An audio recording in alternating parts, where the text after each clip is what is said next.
And welcome back to MidPoint. I'm John Bachman for a recap of today's headlines and opinions heard across the radio dial all over America. Is Steve Deace joining us here from Iowa. Steve, we're all waiting for Hillary Clinton to take the podium. What do you expect to hear from her? Oh, pretty much what we've heard from the Clintons over the last, 25 years or so. The rules don't apply to me. I'm above the law. I'm a victim of a vast right-wing conspiracy. Look, bimbo eruption over there. I mean, this isn't our first rodeo with the Clintons and ethics and scandals, is it? So I think we all know the script by now, chapter and verse. But don't you think that, especially after what happened in 2008 when there was a rejection by Democratic voters in favor of Barack Obama, of Hillary Clinton, that there's got to be a different tactic taken this time around?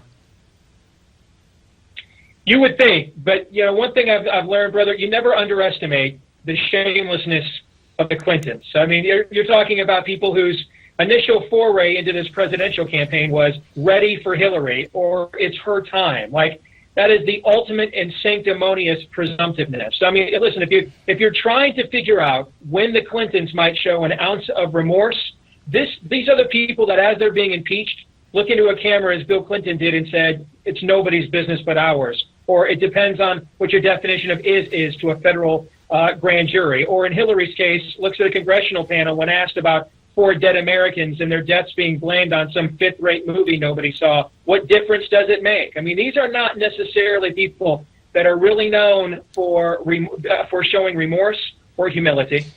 Do you think this is a case of Hillary Clinton being too inside her own little bubble and not really understanding what the rules should have been? I mean, let's give her the benefit of the doubt if you can here. Or is this really her trying to circumvent the rules, knowing that she was doing something wrong? I just think it's just their MO. I bet you she didn't know what the rules were and just assumed, you know what, I don't have to give an account for every communication we've had. Some of this is sensitive. I'm part of America's glitterati, the elite. You guys out there, you plebeians out there in the hinterlands and flyover country, you don't need to know everything. Sometimes we, the adults, have to keep things from you children for your own good. And I just think that's just the way that they have operated, a very elitist, utilitarian, the ends justifies the means. It's pretty much what they've always done. Remember the secrecy she kept with Hillary Care back in the day as well? And you know who actually tends to agree with me here is President Obama, because I think it was last year, wasn't it, that he signed a bill into law that said you actually, if you're a government official, can't do what we are now accusing Hillary Clinton of doing. Yeah, you could say the silence is very telling from the Democratic side of things. We talked about this earlier with Dick Morris. Any of the potential rivals for Hillary Clinton really haven't said too much about this email scandal. You'd think you'd hear more from potential Democratic rivals in this upcoming election. Well, you don't, because she doesn't really have any potential rivals. I mean, we don't really know if Elizabeth Warren's going to run or not. I previously thought she would. Now it looks like she will not. The rest of these are, frankly, characters like Martin O'Malley who are running for a chance maybe to be on the ticket or have another position somewhere in the Democrat Party. She doesn't have a true fundamental foe like what she had in 2008 with Barack Obama. Yeah, at this point in that election cycle, Barack Obama was already out there, has had that big-time appearance at the Democratic National Convention. I think some people may have been hoping that one of the Castro brothers, Julian or his brother, might be able to do something similar, but it doesn't look like that's going to be the case. And that's what I meant by the silence being deafening here.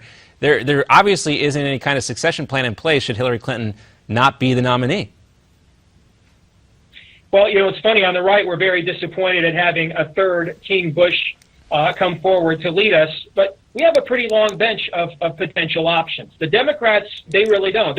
They're half of the Habsburg dynasty here. It's pretty much Hillary or bust for them. There isn't a B team for them. Elizabeth Warren was being laughed at for her Native American claims 2 years ago, remember? And now she's considered the great white hope, if you will, for the Democrat alternative. So they don't really have any semblance of a bench at all. Well, there's always Chelsea, too. Don't forget about her, Steve. So we'll leave it there. Maybe we can get a Chelsea-George P. Bush election. That'd be great. 2026. Or 36, I should say. Stay tuned. Steve Deace coming to us from Iowa. A pleasure, sir. You have a wonderful day. All right, we're going to say goodbye here on MidPoint. Stay tuned. We're going to have that Hillary Clinton press conference coming up. We'll turn it over to the Steve Malzberg Show live from New York. Pleasure being with you all here today. Have a great day.